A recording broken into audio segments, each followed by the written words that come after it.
یحییٰ بن بکیر، لیث، عقیل، ابن شہاب، عروہ بن زبیر، ام المومنین حضرت عائشہ رضی اللہ تعالی عنہ سے روایت کرتے ہیں کہ انہوں نے فرمایا کہ سب سے پہلی وحی جو رسول اللہ صلی اللہ علیہ وآلہ وسلم پر اترنی شروع ہوئی وہ اچھے خواب تھے جو بحالت نیند آپ صلی اللہ علیہ وآلہ وسلم دیکھتے تھے۔ چنانچہ جب بھی آپ صلی اللہ علیہ وآلہ وسلم خواب دیکھتے تو وہ صبح کی روشنی کی طرح ظاہر ہو جاتا۔ پھر تنہائی سے آپ صلی اللہ علیہ وآلہ وسلم کو محبت ہونے لگی اور غار حرا میں تنہا رہنے لگے، اور قبل اس کے کہ گھر والوں کے پاس آنے کا شوق ہو وہاں تہنس کیا کرتے تھے۔ تہنس سے مراد کئی راتیں عبادت کرنا ہے، اور اس کے لیے توشہ ساتھ لے جاتے، پھر حضرت خدیجہ رضی اللہ تعالیٰ عنہ کے پاس واپس آتے اور اسی طرح توشہ لے جاتے، یہاں تک کہ جب وہ غار حرا میں تھے حق آیا۔ چنانچہ ان کے پاس فرشتہ آیا اور کہا پڑھ۔ آپ نے فرمایا کہ میں نے کہا میں پڑھا ہوا نہیں ہوں۔ آپ صلی اللہ علیہ وآلہ وسلم بیان کرتے ہیں کہ مجھے فرشتے نے پکڑ کر زور سے دبایا یہاں تک کہ مجھے تکلیف محسوس ہوئی، پھر مجھے چھوڑ دیا اور کہا پڑھ۔ میں نے کہا میں پڑھا ہوا نہیں ہوں، پھر دوسری بار مجھے پکڑا اور زور سے دبایا یہاں تک کہ میری طاقت جواب دینے لگی، پھر مجھے چھوڑ دیا اور کہا پڑھ۔ میں نے کہا میں پڑھا ہوا نہیں ہوں۔ آپ صلی اللہ علیہ وآلہ وسلم فرماتے ہیں کہ تیسری بار پکڑ کر مجھے زور سے دبایا، پھر چھوڑ دیا اور کہا پڑھ اپنے رب کے نام سے جس نے انسان کو جمے ہوئے خون سے پیدا کیا، پڑھ اور تیرا رب سب سے بزرگ ہے۔ رسول اللہ صلی اللہ علیہ وآلہ وسلم نے اسے دہرایا اس حال کہ آپ کا دل کانپ رہا تھا۔ آپ حضرت خدیجہ کے پاس تشریف لائے اور فرمایا کہ مجھے کمبل اڑھا دو، مجھے کمبل اڑھا دو، تو لوگوں نے کمبل اڑھا دیا یہاں تک کہ آپ کا ڈر جاتا رہا۔ حضرت خدیجہ رضی اللہ تعالیٰ عنہ سے سارا واقعہ بیان کر کے فرمایا کہ مجھے اپنی جان کا ڈر ہے۔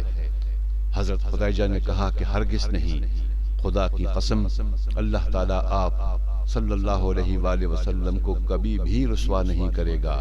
آپ صلی اللہ علیہ وآلہ وسلم تو صلہ رحمی کرتے ہیں، ناتوانوں کا بوجھ اپنے اوپر لیتے ہیں، محتاجوں کے لیے کماتے ہیں، مہمان کی مہمان نوازی کرتے ہیں اور حق کی راہ میں مصیبتیں اٹھاتے ہیں۔ پھر حضرت خدیجہ رضی اللہ تعالیٰ عنہ آپ صلی اللہ علیہ وآلہ وسلم کو لے کر ورقہ بن نوفل بن اسید بن عبد العزی کے پاس گئیں جو حضرت خدیجہ رضی اللہ تعالیٰ عنہ کے چچا زاد بھائی تھے۔ زمانہ جاہلیت میں نصرانی ہو گئے تھے اور عبرانی کتاب لکھا کرتے تھے، چنانچہ انجیل کو عبرانی زبان میں لکھا کرتے تھے۔ جس قدر اللہ چاہتا نابینا اور بوڑھے ہو گئے تھے۔ ان سے حضرت خدیجہ رضی اللہ تعالیٰ عنہ نے کہا اے میرے چچا زاد بھائی اپنے بھتیجے کی بات سنو۔ آپ سے ورقہ نے کہا اے میرے بھتیجے تم کیا دیکھتے ہو؟ تو جو کچھ رسول اللہ صلی اللہ علیہ وآلہ وسلم نے دیکھا تھا بیان کر دیا۔ ورقہ نے آپ سے کہا کہ یہی وہ ناموس ہے جو اللہ تعالیٰ نے حضرت موسیٰ پر نازل فرمایا تھا۔